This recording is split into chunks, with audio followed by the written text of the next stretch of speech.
ఆలయానికి మరొక 3000 గజము కూడా శ్రీమఠం శ్రీ మహాసన్నిధానం వారు సన్నిధానం స్వామి వారు అనుగ్రహించి దీనికి బిల్డింగులు కట్టించుకుని నిర్వహణ చేసుకోవడానికి ఆజ్ఞ ప్రసాదించారు. ఆ సందర్భంలో ఈ 2 సంస్థల వారు కూడా ఇక్కడికి రావడం జరిగింది. దీని తర్వాత దువ్వూరి రామకృష్ణారావు గారికి శృంగేరి శారదాపీఠం నుండి అచంచల భక్తి విశ్వాసాలతో ఎదుర దువ్వూరి సభాభవనం రామకృష్ణారావు ట్రస్ట్ అనేది కనిపిస్తారు.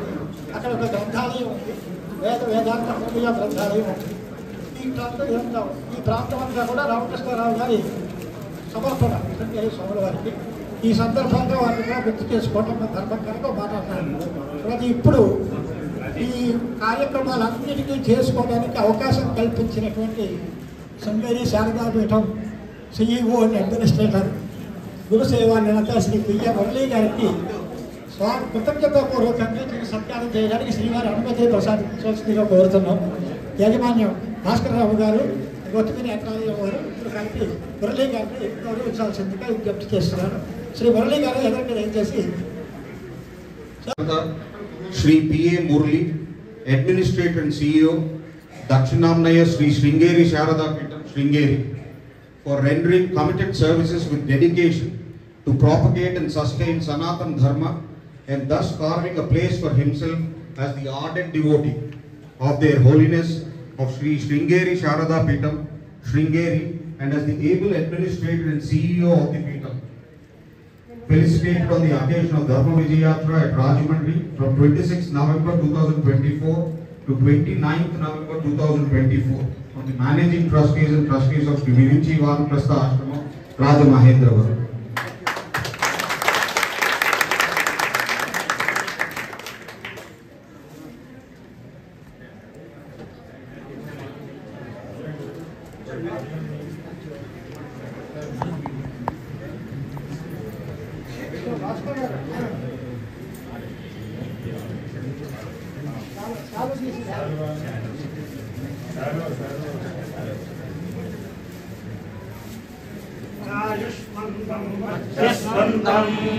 अथो अधिपतिं विशाम् अस्या पृथिव्या अध्यक्षम् इममिन्द्रवृषभं कृणु।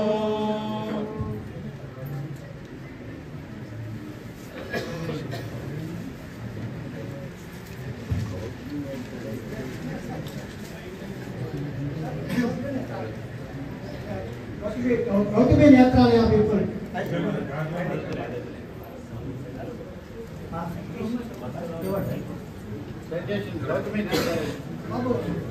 రావు గారు పాదాలు పెట్టండి.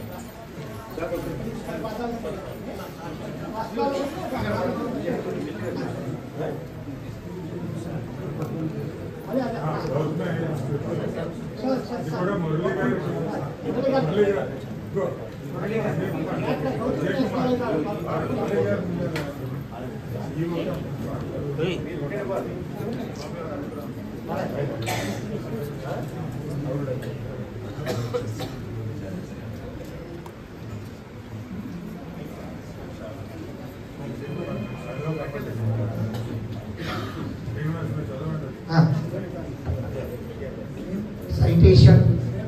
We deem it as a great honor to felicitate Gurusewa Nirata PA Murali Garu, Dakshinamnaya Sringeri Sharada Peetham for rendering committed services with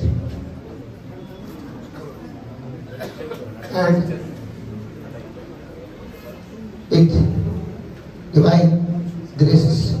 Gautami and Chityu.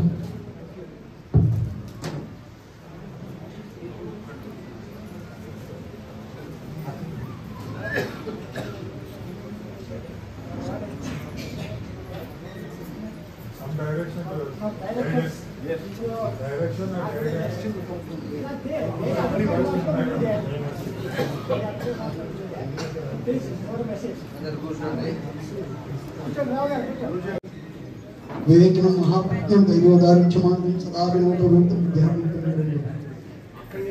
Bharati కరుణాపాత్రం Bharati ప్రదోషం Bharati పరమావడం Bharati తీర్థమాశ్రయం విద్యావినయ సంపన్నం వేదరాగ వివేకనం వందే వేదాంత తత్వక్యం విశేష భారతం.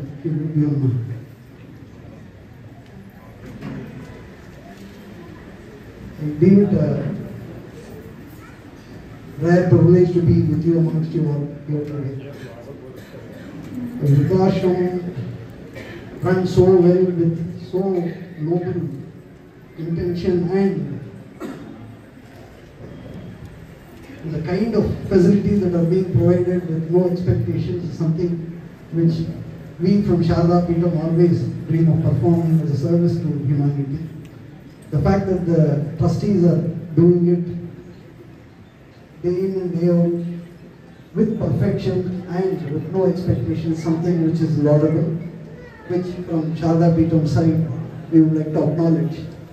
And in the Sannidhanam Samnidhi, I would like to confirm and commit that Sharada Peetham's help in whichever way that the trust needs to take this institution to the next level, we will always have from our side, be it from an infrastructural point of view, be it from a financial point of view, be it from any other point of view that you would want this Vrindavan to be known as one of the best in the land. Whatever support you need, you feel free to approach the people with the direction of Jagat Guru. That will be provided without any hesitation. As regards the Gautami Eye Institute is concerned, I will call it a temple, not a hospital, because what is going to be provided is something extraordinary, and I hope that the trustees there are able to replicate the kind of attitude and intent that Vrindavan trustees are showing, and I hope that will be replicated there. And I can pledge the same kind of support to you people, and as and when it comes up and it provides service to humanity. Thank you. Really appreciate it. సూర్యకాంతం గారు 4 రోజుల క్రితం వారికున్న గృహం తణుకులో అమ్మేసుకుని విరించి వనప్రస్థాశ్రమానికి 5 లక్షల రూపాయలు ఇచ్చిన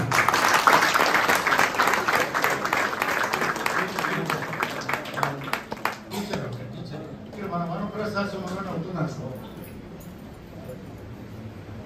వారి ప్రసాదం అందజేయాలని చెప్పి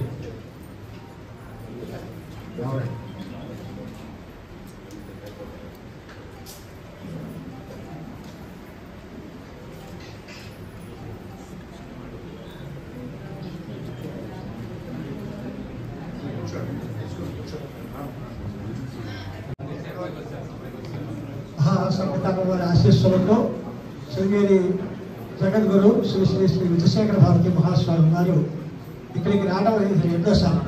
మొదటి పర్యాయం వచ్చినప్పుడు వారి ఇక్కడికి రావడం ఒక ఫలకంగా అర్థం పెట్టుకుని గుర్తుగా అర్థం పెట్టుకున్నాం. మళ్ళీ ఈ ప్రాంతంలో ఇక్కడ ఉంది. దీని సర్వతోముఖ అభివృద్ధికి శ్రీవారి యొక్క కృప కావాలి. ఇదే సందర్భంగా నేను మన మిత్రులందరికీ ప్రార్థించేది ఏమంటే, శ్రీవారి ఇక్కడికి వచ్చినప్పుడు దర్శనం చేసుకోవడం మాత్రంతో సరిపోదు కదండి. మనం శృంగేరి వెళుతూ ఉండటం, శృంగేరి స్వామి గారి దర్శనం చేయడం, వారి ఆజ్ఞలను యథాతథంగా ప్రతిపాదించడం, శృంగేరి శారదాపీఠానికి ఇక్కడ ఉండే సంస్థలకి మధ్యలో ఒక సుహృద్భావ వాతావరణం ఉండాలి. గౌరవనీయులు మన సిఇఓ గారు వచ్చి ఉదారంగా సాయం చేస్తామని చెప్పారు. శ్రీవారి ఆశీస్సులు, అధికారుల యొక్క సహాయ సహకారాలు కూడా ఉంటేనే సంస్థలు ముందుకెళ్తాయి. కాబట్టి ఇక్కడ ఉండే ప్రతి వ్యక్తికి, భక్తులకి, పాలకవర్గం వారికి అందరికీ కూడా నేను రిప్రజెంట్ చేసేది ఏంటంటే, అందరూ తప్పనిసరిగా వీలైనంత వరకు శృంగేరి ఏడాదికి ఒకసారైనా వెళ్ళి శృంగేరి జగద్గురువుల యొక్క దర్శనం చేసుకుని వారి ఆశీస్సులు తీసుకోవాల్సిందిగా మీ అందరికీ సరైనగా విజ్ఞప్తి చేస్తున్నాం. సంస్థల పరంగా మధ్యలో వాతావరణం అనుకూలంగా ఉండాలి, భావ వినిమయం ఉండాలి. మనం ఇక్కడ ఏం చేస్తున్నామో అది మఠానికి తెలియజేయాలి. ఆ మఠం యొక్క ఆదేశాలని తూచా తప్పకుండా మనం పాటిస్తూ ఉండాలి. అలాగే కృతజ్ఞతాపూర్వకంగా మన భక్తిపూర్వక ప్రణామాలు సమర్పిస్తూ శ్రీ జగద్గురువుల వారి యొక్క అనుగ్రహ భాషణాన్ని ప్రసాదించాల్సిందిగా విజ్ఞప్తి చేస్తున్నాం. స్వామి వారి యొక్క అమృత హస్తముల మీదుగా ప్రారంభమైనటువంటి ఈ విరించి వానప్రస్థాశ్రమంలో అప్పటి నుంచి ఎంతోమంది వృద్ధులు విశేషమైనటువంటి సౌకర్యములతో శాంతియుతమైనటువంటి జీవితాన్ని గడుపుతూ జీవితం యొక్క ఈ దశని సత్కాలక్షేపముల ద్వారా భగవత్ చింతనాదుల ద్వారా గడుపుతూ ఉండడం అనేది ఇది చాలా సంతోషకరమైనటువంటి విషయం. దానికి తగినటువంటి ఆ ఏర్పాట్లన్నింటినీ కూడా ఇక్కడ చేస్తూ ఒక విశేషమైనటువంటి సౌకర్యవంతమైన వాతావరణాన్ని ఇక్కడ ఏర్పాటు చేసి ఉండడం అనేది సంతోషకరమైనటువంటి విషయం. విశేషంగా ఈ స్థితిలో మనకి అత్యంత ఆవశ్యకమైనటువంటిది భగవత్ చింతన. ఆ భగవత్ చింతన అనేది ఏదైతే ఉందో తద్వారా మాత్రమే మనం శ్రేయస్సుని పొందగలుగుతాం. జీవితంలో ఎన్నో వ్యవహారాలు, ఎన్నో పనులు లౌకికంగా అనివార్యంగా చేయవలసినటువంటివి ఎన్నో ఉంటాయి. ప్రతి ఒక్కరికి ఏవో బాధ్యతలు ఉంటాయి. ఎందుకంటే అందరూ కూడా ఎవరూ కూడా అన్నీ వదిలిపెట్టేసి 24 గంటలు దేవుడి దగ్గర కూర్చొని ధ్యానం చేస్తూ ఉంటాం, జపం చేస్తూ ఉంటాం, పూజలు చేస్తూ ఉంటాం అంటే అది కుదిరే పని కాదు. ఎందుకంటే ఏవో ఒక బాధ్యతలు మన మీద ఉంటాయి కాబట్టి వాటి నిర్వహణ కోసం లౌకిక ప్రపంచంలోకి వెళ్ళాలి, లౌకిక ప్రపంచంలో వ్యవహారాలు చేయాలి, అవన్నీ ఉంటాయి. అయితే అవన్నీ ఏమున్నా కూడా భగవత్ చింతనకి విశేషమైనటువంటి ప్రాధాన్యాన్ని మనం ఇవ్వాలి. ఎందుకంటే లౌకికమైనటువంటి వ్యవహారాలు అవన్నీ కూడా మనకి అనివార్యములు, కానీ భగవత్ చింతన అనేది ఆవశ్యకం. అవి అనివార్యం, ఇది ఆవశ్యకం. కాబట్టి అసలుగా మనకు కావాల్సినటువంటిది ఏది అంటే ఈ భగవత్ చింతన. కాబట్టి అందుకే శంకరాచార్యులు వారు కూడా ప్రసిద్ధమైనటువంటి ఉపదేశమే, అందరికీ తెలిసినటువంటి ఉపదేశమే భజ గోవిందం భజ గోవిందం గోవిందం భజ మూఢమతే అని అన్నారు. దొరికినటువంటి కాస్త సమయాన్ని భగవత్ చింతన కోసం వినియోగం చెయ్యి, సత్కాలక్షేపం చెయ్యి. అంతే తప్ప వ్యర్థమైనటువంటి విషయాల గురించి ఆలోచించడం, దానివల్ల ఏమీ ప్రయోజనం లేదు, మనం ఏమీ చేయలేము కూడా, అటువంటి విషయాల గురించి ఆలోచించడం, దీని అంతటినీ వదిలిపెట్టి భగవత్ చింతన చెయ్యి అని శంకరాచార్యుల వారు ఉపదేశం చేసి ఉన్నారు. కాబట్టి ఇటువంటి ఆ భగవత్ చింతన అనేది మనకి ఎంతో ఆవశ్యకమైనటువంటిది. జీవితంలో ఎన్ని పనులున్నా కూడా చాలామంది ఏం చేస్తూ ఉంటారు అంటే అనివార్యంగా వ్యవహారాలు ఉంటూ ఉంటాయి, కానీ వాళ్ళ మనస్సులో ఏదైనా భగవత్ చింతన చెయ్యాలి, సాధన చెయ్యాలి అని కూడా ఆశ ఉంటుంది మనస్సులో చాలామందికి. అయితే వాళ్ళు ఏం చేస్తూ ఉంటారు అంటే వ్యవహారాలు చేయడానికి వెళ్ళినప్పుడేమో అయ్యో నా జీవితం అంతా, నాకున్న సమయం అంతా వ్యవహారాల్లోనే అయిపోతుందే, నేను సాధన చేసేది ఎప్పుడు, నాకు పూజలు చేయడానికి, ధ్యానం చేయడానికి, సాధన చేయడానికి సమయం దొరకట్లేదే, ఉన్న సమయం అంతా దీనికే అయిపోతుంది అని అనుకుంటూ ఉంటారు. దేవుడి గదిలో కూర్చొని పూజ చేయడానికి కూర్చున్నప్పుడేమో బయట వ్యవహారాల గురించి ఆలోచిస్తూ ఉంటారు. వాడికి ఏదో అది ఇవ్వాల్సి ఉంది, వాడు నాకు ఇంత ఇవ్వాలి, నేను వాడికి ఇంత ఇవ్వాల్సి ఉంది, ఆ వ్యవహారం జరగాలి, అదెంతవరకు వచ్చింది, ఇదెంతవరకు వచ్చింది అని ఆలోచిస్తూ ఉంటారు.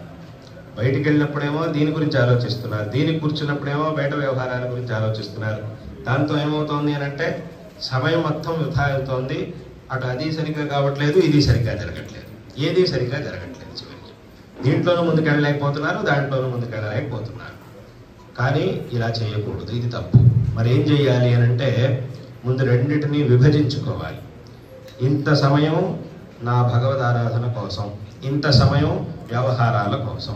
ఈ భగవదారాధన సమయం అనేది ఏదైతే ఉందో ఇది కేవలం భగవత్ చింతన కోసం మాత్రమే. అది 2 నిమిషాల, 5 నిమిషాల, 10 నిమిషాల, అరగంట ఎంత అనేది అది వాళ్ళకు ఉన్నటువంటి సమయానికి అనుసారంగా ఏర్పాటు చేసుకోవాలి. కానీ ఏదో ఒక సమయాన్ని పెట్టుకొని ఈ సమయం మాత్రం పరిపూర్ణంగా భగవంతుడికే అంకితం. ఈ సమయంలో ఏం జరిగినా కూడా నేను పట్టించుకోను, నేరుగా అసలు ప్రళయమే వచ్చినా కూడా నేను పట్టించుకోను. ఈ సమయం కేవలం భగవదారాధన కోసం, భగవత్ చింతన కోసమే. ఏమైనా కానివ్వండి, భగవంతుడు చూసుకుంటాడు. నేను ఉండేది భగవత్ ఈ 10 నిమిషాలు నేను భగవత్ సన్నిధిలో గడపడం కోసమని పెట్టుకున్నాను కాబట్టి ఈ 10 నిమిషాల్లో నిజంగా నాకు మునిగిపోయేంత కష్టం ఏదైనా వస్తే దానికి కూడా భగవంతుడే పరిహారం చూపిస్తాడు.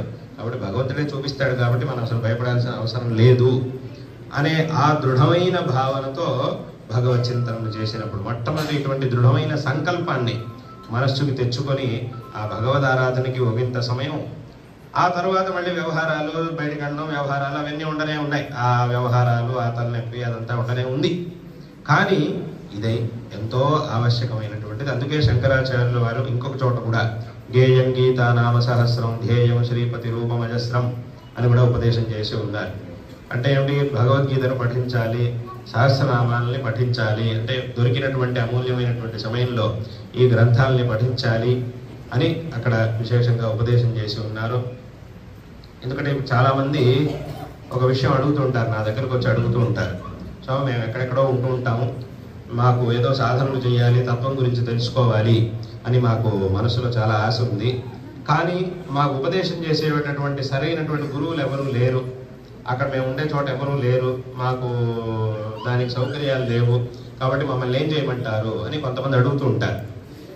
అవన్నీ వదిలేసి రమ్మంటే ఇప్పుడు మా వల్ల కాదు, మేము మా మీద బాధ్యతలు ఉన్నాయి కాబట్టి మేము అనివార్యంగా అక్కడెక్కడో ఉండాల్సిందే, కాబట్టి ఇప్పుడు మమ్మల్ని ఏం చేయమంటారు, ఏం చేయాలి అని చాలామంది అడుగుతూ ఉంటారు. అప్పుడు నేను వాళ్ళకి చెప్పేది ఒకే విషయం ఏమిటంటే, మీకు ఉపదేశం చేయడానికి ఏ గురువు లేకపోయినా జగద్గురువు ఎప్పుడూ ఉండనే ఉన్నాడు. అంటే ఆ కృష్ణ పరమాత్మ ఉన్నాడు, శంకరాచార్యులు వారు జగద్గురువులు, కాబట్టి వారు ఉండనే ఉన్నారు. కాబట్టి భగవద్గీతను ఉపదేశించినటువంటి భగవంతుడు ఈ జగత్తుకి గురువు కాబట్టి ఆయన్నే, ఆ కృష్ణ పరమాత్మనే గురువుగా భావించి ఆ భగవద్గీతని కొంతవరకు పఠించినా చాలు. అథవా శంకరాచార్యులు వారు రాసినటువంటి స్తోత్రాలు, గ్రంథాలు ఎన్నో ఉన్నాయి, వాటిని పఠించడం ప్రారంభిస్తే చాలు. శంకరులే నాకు గురువులు కాబట్టి నేను దాన్నే పఠిస్తాను, ఇంకెవరు లేరు కాబట్టి దాన్నే నేను కనీసం పఠనం చేస్తాను. కాదు పఠనం చేస్తే మాకు అర్థం కాదు, అవన్నీ సంస్కృతంలో ఉన్నాయి కదా, శ్లోకాలు కదా, అవన్నీ మాకు అర్థం కాదు అంటే అర్థం కావక్కర్లే, పఠనం చేస్తే చాలు. ముందు మొట్టమొదటి దాన్ని చదివితే చాలు. ఒక భగవద్గీతలో ఒక అధ్యాయమో 2 అధ్యాయాలు, శంకరాచార్యులు వారు రాసినట్టు ఒక స్తోత్రమో కొన్ని శ్లోకాలు మొట్టమొదట కనీసం పఠనం చేయడం మొదలెడితే ఆ తర్వాత కావలసినటువంటి మార్గాన్ని ఆ జగద్గురువే మనకి చూపిస్తాడు. కాబట్టి కనీసం ఆ గ్రంథాలని, ఆ శ్లోకాలు మన నోటి నుంచి వచ్చినా చాలు, తద్వారా మనకు ఒక విశేషమైనటువంటి సంస్కారం ఏర్పడుతుంది. ఆ మార్గంలో వెళ్ళడానికి కావలసినటువంటి తలుపులన్నీ తెరుచుకుంటాయి, మనం ఆ మార్గంలో చక్కగా వెళ్ళగలుగుతాం. కాబట్టి ఏది ఏమున్నా కూడా, ఏ వ్యవహారాలు ఎన్నున్నా కూడా ఇటువంటి సత్కాలక్షేపానికి, మన ఆత్మోద్ధరణకు కావలసినటువంటి ఆ అధ్యయనం, జపం, ధ్యానం, అధ్యయనం ఇవన్నీ కూడా ప్రతి ఒక్కరూ తప్పకుండా చేయాలి. తద్వారా ఈ జీవితాన్ని సార్థకపరుచుకోవాలి. కాబట్టి ఇది అందరికీ కూడా కావాల్సినటువంటి విషయం. ఏదో మేము ఇటువంటి సాధనలు ఇవన్నీ కూడా అంతా అయిపోయిన తర్వాత, మా వయసు అంతా అయిపోయిన తర్వాత, మేము రిటైర్ అయిపోయిన తర్వాత అప్పుడు కూర్చొని మొదలెడతాం ఇది అని అంటే అయ్యే పని కాదు. చిన్న వయసులోనే కావాలి.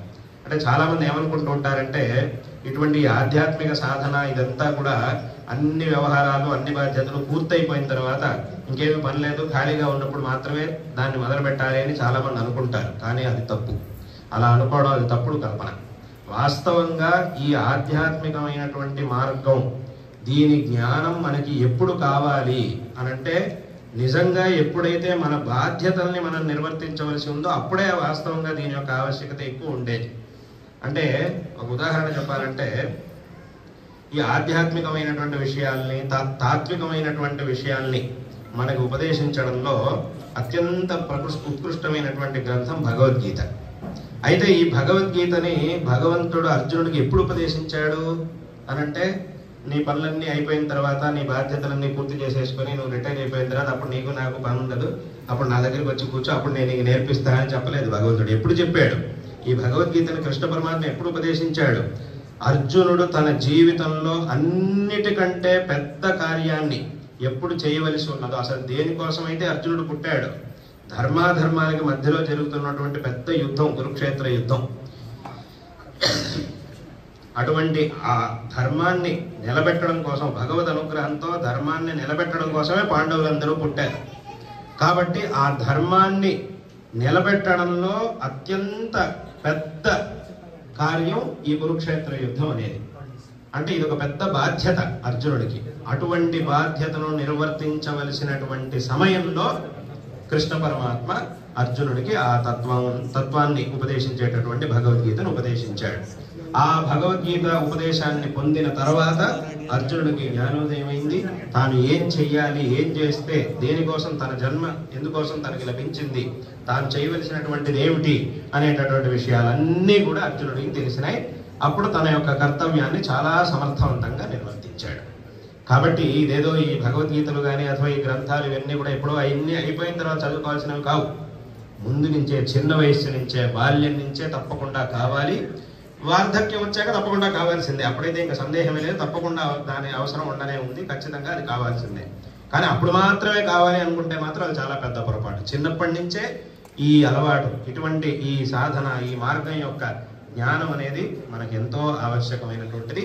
తద్వారా ఈ ఆధ్యాత్మికమైనటువంటి మార్గాన్ని మన పూర్వీకులు మనకు చూపించినటువంటి ఈ మన గ్రంథంలో ఉపదేశించినటువంటి ఈ మార్గాన్ని చక్కగా తెలుసుకోవడం ద్వారా ఏం జరుగుతుంది అంటే జీవితంలో ఎంత పెద్ద కష్టం వచ్చినా, ఎంత క్లిష్టమైనటువంటి పరిస్థితి వచ్చినా కూడా దాని నుంచి మనం బయటపడగలుగుతాం. బయటికి రావడానికి ఒక విశేషమైనటువంటి సామర్థ్యం ఈ గ్రంథముల యొక్క అధ్యయనం చేయడం ద్వారా మనకి లభిస్తుంది. కాబట్టి ఇటువంటి ఒక సంస్కారం అనేది మనకు ఏర్పడాలి అని అంటే ఇటువంటి ఆధ్యాత్మిక గ్రంథముల యొక్క పఠనం చేయడం, ఇందాక చెప్పినట్టుగా ఆ భగవద్గీత అధ్యయనం, శంకరాచార్యులు వారు ఏ ఉపదేశాలను అయితే చేశారో ఆ ఉపదేశాలని పఠించడం, మననం చేయడం, ఇదంతా కూడా మనకి అత్యంత ఆవశ్యకమైనటువంటిది. కాబట్టి ఇటువంటి ఈ చింతన, ఈ సచ్చింతన అనేది ప్రతి ఒక్కరికి కూడా ఎంతో ఆవశ్యకమైనటువంటిది. అందులోనూ విశేషంగా ఇప్పుడు చెప్పినట్టుగా వార్ధక్యంలో అయితే తప్పకుండా చేయాల్సిందే. ఈ జీవితాన్ని సార్థకం చేసుకోవడానికి కనీసం అప్పుడైనా తప్పకుండా చేయవలసిందే, అందులో ఇంకో వికల్పమే లేదు. కాబట్టి విశేషంగా ఇటువంటి ఒక జీవితం ఉన్నటువంటి జీవితంలో వ్యవహారాలు ఎలాగో ఉండనే ఉన్నాయి, కానీ దాంతోపాటు ఈ ఆధ్యాత్మికమైనటువంటి మార్గానికి కూడా విశేషమైనటువంటి ప్రాధాన్యాన్ని ఇచ్చి తద్వారా ఇహలోకంలోనూ పరలోకంలోనూ అన్ని విధాలుగాను శ్రేయస్సుని పొందేటటువంటి ప్రయత్నాన్ని అందరూ కూడా చెయ్యాలి అనేటటువంటి విషయాన్ని ఈ సందర్భంలో చెబుతూ ఉన్నాం. విశేషంగా ఆరంభంలో చెప్పినట్టుగా 12 సంవత్సరాలకు పూర్వం మా గురువుల యొక్క అమృతహస్తాల ద్వారా ఈ వానప్రస్థాశ్రమం ప్రారంభించబడింది. అప్పటి నుంచి విశేషంగా అవిచ్ఛిన్నంగా కొనసాగుతూ విశేషంగా అభివృద్ధిని కూడా చెందుతూ ఎంతోమంది ఇక్కడ ప్రశాంతయుతమైనటువంటి జీవితాన్ని గడపడానికి ఒక స్థానంగా ఇది విరాజమానమై ఉన్నది. ఇది అత్యంత సంతోషకరమైనటువంటి విషయం. ఈ సందర్భంలో అందరికీ కూడా మా యొక్క నారాయణ స్మరణ పూర్వకమైన ఆశీర్వాదాలను తెలియజేస్తూ ఉన్నాం. ఇక్కడ నివాసులైనటువంటి అందరికీ కూడా మా యొక్క ఆశీర్వాదాలని తెలియజేస్తూ ఉన్నాం. అదేవిధంగా దీని యొక్క నిర్వహణలో విశేషమైనటువంటి కృషి చేస్తూ ఉన్నటువంటి వారు, ఇక్కడ ఈ విశ్వస్త మండలిలో ఉంటూ విశేషమైనటువంటి కృషి చేస్తూ ఉన్నటువంటి వారు మా ప్రీతిపాత్రమైనటువంటి వారు విశ్వనాథం భాస్కర్ రావు గారు, అలాగే అందరూ కూడా ఆయనతో పాటు ఉన్నటువంటి వారందరూ కూడా దీని యొక్క నిర్వహణలో విశేషమైనటువంటి కృషి చేస్తూ ఉండడం, అందులోనూ ఇవాటి రోజున కొత్తగా ఇక్కడ నిర్మించబడినటువంటి ఆ గృహాలని కూడా ఉద్ఘాటన చేయడం జరిగింది. ఆ గదులన్నింటినీ కూడా ఇవాటి కొత్త విభాగాన్ని ఇక్కడ ఉద్ఘాటన చేయడం కూడా ఈ సందర్భంలో జరిగి ఉన్నది. ఇది అత్యంత సంతోషకరమైనటువంటి విషయం. ఇంకా ఇంకా విశేషంగా భవిష్యత్తులో ఇదే విధంగా ఈ వానప్రస్థాశ్రమం విశేషమైనటువంటి అభివృద్ధి చెందుగాక. అదేవిధంగా ఇక్కడికి వచ్చేటటువంటి వారందరికీ కూడా ఇక్కడ విశేషమైనటువంటి ప్రశాంతయుతమైనటువంటి వాతావరణం, ఈ ఆధ్యాత్మికమైనటువంటి వాతావరణంలో అందరికీ కూడా శ్రేయస్సు లభించుగాక అని ఈ సందర్భంలో మా యొక్క నారాయణ స్మరణ పూర్వకమైన ఆశీర్వాదాలను తెలియజేస్తూ ఉన్నాం. ఇందాకే అడ్మినిస్ట్రేటర్ గారు మురళి గారు చెప్పినట్టుగా దీనికి కావలసినటువంటి విశేషమైన సహకారం అది ఎల్లప్పుడూ కూడా మా నుంచి ఉండనే ఉంటుంది. పీఠం నుంచి మీకు విశేషమైనటువంటి ఆ సహకారం అనేది తప్పకుండా ఉండనే ఉంటుంది. ఎలాగైతే మొట్టమొదటి ఈ స్థలాన్ని మా గురువులు ఈ విశేషమైనటువంటి కార్యం కోసం అనుగ్రహించారు. కాబట్టి అక్కడి నుంచి ఆ సహకారం అనేది ప్రారంభమైంది. అంటే ఇక్కడ సహకారం అని అంటే ఆ శబ్దం కొంచెం తక్కువ, అనుగ్రహం. ఆ అనుగ్రహం అంటే అనుగ్రహంలో సహకారం కూడా ఉండనే, సహకారంలో అనుగ్రహం లేదు కానీ అనుగ్రహంలో సహకారం ఉండనే ఉంది, సహాయం అనేది ఉండనే ఉంది. కాబట్టి అటువంటి అనుగ్రహాన్ని మా గురువులు చేశారు. కాబట్టి ఇదే విధమైనటువంటి అనుగ్రహం మీకు సదాకాలం ఉంటుంది. దీని యొక్క అభివృద్ధి, ఎందుకంటే మా మనస్సులో ఉన్నటువంటి మా గురువుల మనస్సులోనూ మా మనస్సులోనూ ఉండేటటువంటి ఆశయం ఏమిటి అని అంటే అందరికీ మంచి జరగాలి, పరోపకారం అనేది జరగాలి అనేది మాకున్నటువంటి ఉద్దేశం. కాబట్టి ఇక్కడ ఇంతమందికి ఉపకారం జరుగుతోంది కాబట్టి ఇటువంటి ఈ ఉపకార కార్యం విశేషంగా భవిష్యత్తులోనూ విశేషంగా చక్కగా జరగాలి, ఏ విధమైనటువంటి ఇబ్బందులు లేకుండా చక్కగా జరగాలి అనేదే మా మనసులో ఉన్నటువంటి విషయం. అదేవిధంగా ఇందాక శాస్త్రి గారు చెప్పినట్టుగా శాస్త్రి గారు ఒక మాట చెప్పారు, నేను మళ్ళీ ఇక్కడికి వచ్చినప్పుడు మాత్రమే మళ్ళీ అందరూ కనపడుతూ ఉంటారు. నేను కిందసారి వచ్చినప్పుడు కొంతమంది కనపడ్డారు, మళ్ళీ ఇప్పుడు వచ్చినప్పుడే కొంతమంది, బహుశా ఒకళ్ళిద్దరు మాత్రం ఈ మధ్యలో ఒకసారి నేను చూశాను అంతే. ఒకళ్ళిద్దరిని మాత్రమే ఈ మధ్య కాలంలో నేను చూసింది. అక్కడ శిలాఫలకంలో ఏ రోజు అయితే ఉందో ఆ రోజు తర్వాత మళ్ళీ ఇవాటి రోజున మాత్రమే నేను ఇక్కడ చాలా మందిని చూస్తూ ఉన్నాను. అయితే ఏదో అయిపోయిందంతా అయిపోయింది, గతంలో షో చేయొద్దు అని చెప్పేశారు కాబట్టి ఇంక అయిపోయిన దాని గురించి ఆలోచించాల్సిన అవసరం లేదు. అయితే ముందు మాత్రం విశేషంగా శృంగేరి క్షేత్రానికి వచ్చి అక్కడికి వచ్చి కూడా దర్శనం చేసి విశేషంగా ఇక్కడ ఏం జరుగుతున్నాయి అనేది మాకు తెలిస్తే ఇక్కడ ఏం జరుగుతూ ఉన్నాయి అన్ని బాగానే చేస్తూ ఉన్నారు, అయితే ఇక్కడ ఏమేమి జరుగుతున్నాయి అనేది మాకు తెలిస్తే ఇంకా దానికి విశేషమైనటువంటి సహకారం చేయడానికి, దానికి కూడా ఇంకా దీన్ని అభివృద్ధి చేయడానికి, దాని అంతటికి కూడా ఇంకా అది ఉపయోగపడుతుంది. ఏం జరుగుతుంది అనేది తెలిస్తే ఏం జరుగుతోంది అనేది మనకి తెలిసినప్పుడు ఏం లోపాలు ఉన్నాయి, ఏమి లాభాలు ఉన్నాయి అనేటటువంటివన్నీ కూడా మనకు తెలుస్తాయి. తద్వారా ఈ కార్యాన్ని ఇంకా చక్కగా చేయడానికి అది ఉపయోగపడుతుంది. కాబట్టి ఇక్కడ ఏం జరుగుతోంది అనేది కూడా మాకు స్పష్టంగా తెలుస్తూ ఉంటే ఇంకా దానికి కావాల్సినటువంటి సహాయాన్ని దానంతటిని కూడా చేస్తాం, చేయడానికి అది బాగుంటుంది. కాబట్టి ఈ ఒక విశేషమైనటువంటి సంబంధం ఏదైతే ఉందో అది నిరంతరం అవిచ్ఛిన్నంగా కొనసాగాలి అనేటటువంటి విషయాన్ని కూడా ఈ సందర్భంలో అందరికీ చెబుతూ మరొక మారు అందరికీ కూడా మా యొక్క నారాయణ స్మరణ పూర్వకమైనటువంటి ఆశీర్వాదాలని తెలియజేస్తూ అందరికీ ఈ సందర్భంలో ఆశీర్వాదాలను తెలియజేస్తూ అదేవిధంగా ఇక్కడ ఈ ముందు భాగంలో విశేషంగా జనాలందరికీ కూడా ఈ నేత్ర చికిత్సలు దానికి ఒక విశేషమైనటువంటి సహకారం చెయ్యాలి, ఎంతోమంది దాని ద్వారా కష్టపడుతున్నటువంటి వాళ్ళందరికీ కూడా విశేషమైనటువంటి ఉపయోగం అవ్వాలి, సహకారం అవ్వాలి అనేటటువంటి ఉద్దేశంతో ఆ కంటి ఆసుపత్రిని కూడా ముందు భాగంలో నిర్మించాలి అనేటటువంటి సంకల్పంతో దాన్ని ఇక్కడ ప్రారంభం చేయడం జరిగింది. అది కూడా దాని పని కూడా తొందరగా విశేషంగా పూర్తయి అందరికీ కూడా ఉపకారం కలుగుగాక. ఎందుకంటే అనేక ప్రదేశాల్లో ఈ పీఠం ద్వారా అనేక ఆసుపత్రుల్ని బెంగళూరు, గుంటూరు మొదలైనటువంటి అనేక ప్రదేశాల్లో పీఠం ద్వారా ఎన్నో ఆసుపత్రులను నడిపిస్తూ ఉండడం, తద్వారా ఎంతోమందికి ఉపకారం చేసేటటువంటి కార్యక్రమాలు అనేక ప్రదేశాల్లో జరుగుతున్నాయి. అదేవిధంగా ఇక్కడ కూడా అది ప్రారంభమై ఇక్కడ ఉండేటటువంటి వాళ్ళందరికీ కూడా మంచి జరగాలి అనే ఉద్దేశంతో మా గురువుల యొక్క అనుగ్రహంతో దీన్ని ప్రారంభించడం జరిగింది. అది కూడా చక్కగా జరిగి అందరికీ కూడా మంచిది జరుగుగా కానీ ఆశీర్వదిస్తూ మరొక మారు అందరికీ ఆశీర్వాదాలు తెలియజేస్తూ ఈ భాషణాన్ని ఇక్కడికి ముగిస్తూ ఉన్నాం. హర నమః పార్వతీపతయే హర నమః